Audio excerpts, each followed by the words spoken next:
Ito ang latest chika mga mosang. Donnie Pangilinan, sinusubuan si Belle. Yan ang chika ni Direk. Ang cute tignan ni na Donnie at Belle, sabi niya.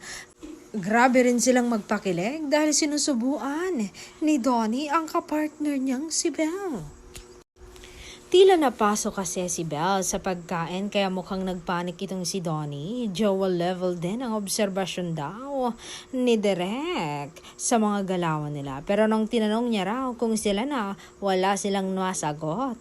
Kinilig at nagtinginan lang raw sila.